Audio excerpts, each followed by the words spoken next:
This is the Santorini sunset you've been dreaming of. The one on all the postcards, the one that floods your feed every summer. You imagine a sky on fire, painting those iconic white villages in shades of gold and rose. It's supposed to be a moment of pure, uninterrupted magic. But for way too many travelers, this is the reality. A stressful, chaotic crush of people, a sea of smartphones held high in the air, completely obliterating your view. It's a frantic race for a tiny sliver of space on a crowded wall, only to find every single inch is already taken. Most people make a critical mistake that turns this magical moment into a stressful, deeply disappointing experience. And that mistake is treating the sunset like an afterthought, the last thing you do in your day. In this video, I'm going to let you in on the secret. The sunset shouldn't be the last thing you plan. It should be the very first thing. It's not just an activity, it's the anchor for your entire trip. Getting this right is how you dodge the crowds, the stress, and the disappointment. It's how you unlock a truly flawless Santorini vacation and experience the sunset you actually came for. This isn't just another travel tip.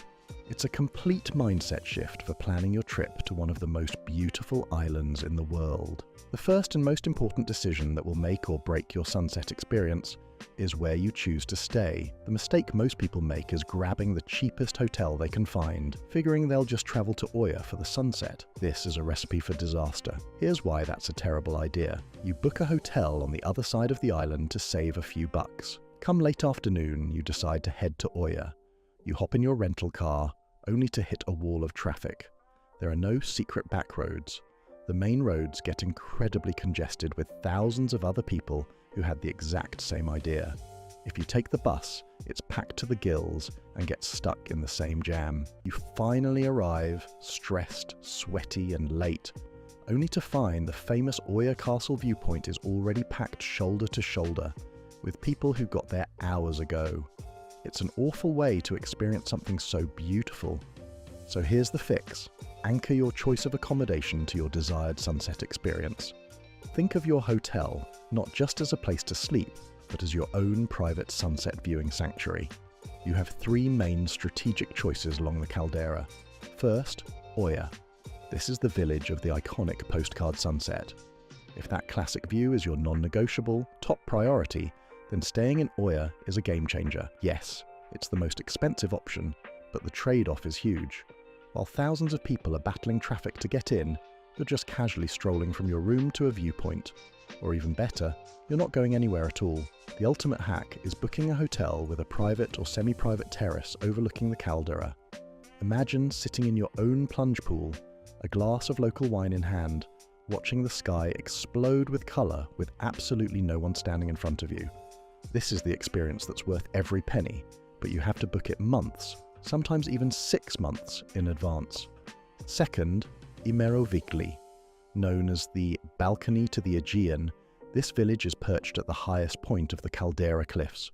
From here, you get breathtaking panoramic views of the sunset that many people argue are even more dramatic than Oya's, but with a fraction of the crowds. You can see Oya in the distance, Scaros Rock in the foreground, and the sun sinking straight into the open sea. It's a more peaceful, serene, and deeply romantic vibe. Choosing a hotel here gives you incredible views and a welcome escape from the chaos. Third, Fiera and its neighbour Fiera. As the island's capital, Fiera is a bustling hub, while Fiera is a slightly quieter village just a short walk away. Staying here offers a great balance of accessibility, tons of restaurant options, and still gorgeous sunset views. The walk along the caldera path between Fiera, and immersive is itself one of the best places to watch the sunset, with countless spots to stop and enjoy the view away from the main crowds. Just by choosing your location based on the sunset, you've already dodged the single biggest stress bullet of your trip. Okay, you've anchored your stay. Now let's talk about getting around. The second major mistake travelers make is underestimating the absolute gridlock that can paralyze the island right before and after the sunset. Picture this. It's 6:30 p.m. Sunset is at 8:15 p.m. You think you have plenty of time. You try to call a taxi to get from Fiera to Oya. You'll be waiting forever because every taxi is already booked or stuck in that same traffic. So, you walk to the bus station. The line is massive, and the bus that finally shows up is already standing room only. New plan. You'll drive your rental ATV. It's more nimble than a car, right? Sure, but you still get stuck in the single-lane bottlenecks leading into Oya, and when you finally arrive, finding a place to park is a competitive sport you're probably going to lose. The solution is to let your sunset plan dictate your transportation for the day. If your anchor is a hotel in Oya, congratulations. Your transportation is your own 2 feet. You have completely bypassed the traffic nightmare. You can wander to a viewpoint an hour early to claim a great spot or just kick back on your hotel terrace. If you're staying in Fira or Immersive and want to see the sunset in Oya one evening, you need a strategy. Renting an ATV or a scooter is genuinely one of the best ways to get around the island, as they are way easier to park than a car. But the key is to go early. Don't leave at 6:30, leave at 5. Go, find your parking spot, and then spend a few hours exploring Oya's charming back streets before you settle in for the show. And this brings us to the post-sunset trap. The moment the sun disappears, something wild happens. Every single person tries to leave Oya at the exact same time. The narrow paths become human traffic jams, and especially in high season, the roads can be gridlocked for at least an hour. Don't fall for this. The mistake is leaving immediately. The pro move is to stay. The sky stays beautiful for at least another 30 minutes. Let the frantic crowds rush out. You should take your time, wander the now emptying streets, and have a late dinner reservation. By the time you're done, the roads will be clear, and your journey back will be a peaceful one. The third mistake that leads to vacation heartbreak is assuming you can just find a spot at a restaurant or on a boat to watch the sunset. The best sunset views in Santorini are a premium, bookable commodity. The frustration is real. You've walked the path in Oya and you've seen them. People sitting at cliffside tables, perfectly framed against the sinking sun, looking like they're in a movie. You think, let's go there. You walk up to the host, full of hope, only to be politely told they've been fully booked for tonight's sunset seating for weeks, and for the most famous spots in July and August, sometimes months in advance. That crushing feeling of being on the outside looking in. We can avoid that. The solution is to make your sunset bookings the very first reservations you secure. Do it before you've even planned your daily activities. If your dream is a romantic dinner with a world-class view, you need to book it well in advance.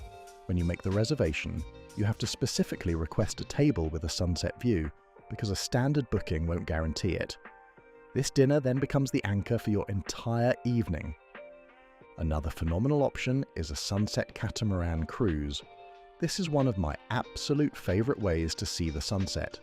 You get to sail around the caldera, swim near the volcano, and then drop anchor on the open water to watch the sun dip below the horizon with a completely unobstructed view. It's pure magic, but again, these aren't last-minute bookings. In high season, the best tours can be fully booked a week or 2 out, so book your cruise as soon as you know your travel dates.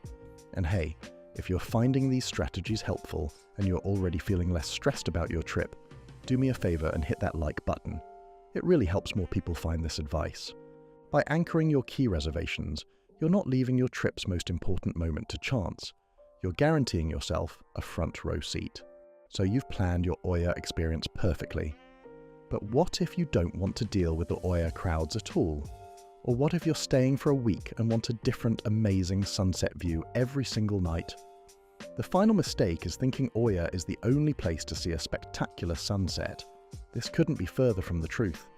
The solution is to explore Santorini's incredible alternative sunset spots, which are often more peaceful and offer their own kind of magic. First, Skaros Rock in Immersive. A short hike from the main path takes you out to this massive rock formation with 360-degree views. It's an adventurous and deeply rewarding spot where you can find your own little corner and watch the sunset over the volcano. Next, the Akrotiri Lighthouse on the island's southern tip. This spot offers a completely different perspective, looking back across the water at the entire length of the caldera. It feels much more rugged and remote, and it's a favourite for people trying to escape the crowds. Don't overlook Pergos. As the highest village on the entire island, it offers a stunning panoramic view of everything. From the ruins of the old castle at the top, you can watch the sunset light up the whole island beneath you. A truly unique and breathtaking experience. And finally, the hiking path from Fira to Oya. You don't have to do the whole 3-hour trek. Simply walking a portion of it in the evening, particularly the stretch between Firostefani and Immervigli, provides endless opportunities to find a quiet bench or a spot on a stone wall and enjoy a front row seat to nature's greatest show. So, it all comes down to this. Stop thinking of the sunset as an end-of-day activity and start treating it as your central planning tool. Use it as the anchor for your hotel, your transportation, and your dinner reservations. Do that, and you'll trade the stress, the crowds, and the disappointment for that magical, peaceful, and truly once-in-a-lifetime experience you were dreaming of in the first place. You won't just see the Santorini sunset, you'll actually get to feel it, and that makes all the difference. What's the one thing you're most excited to experience in Santorini? Or if you've already been, what's your secret sunset spot that I missed? Let me know down in the comments below. I'd love to hear from you.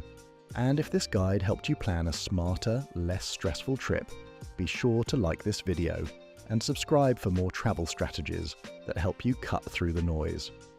Thanks for watching, and if you're putting together your Europe itinerary, check out my other video on unlocking Spain's 1,000-year-old wine fortresses.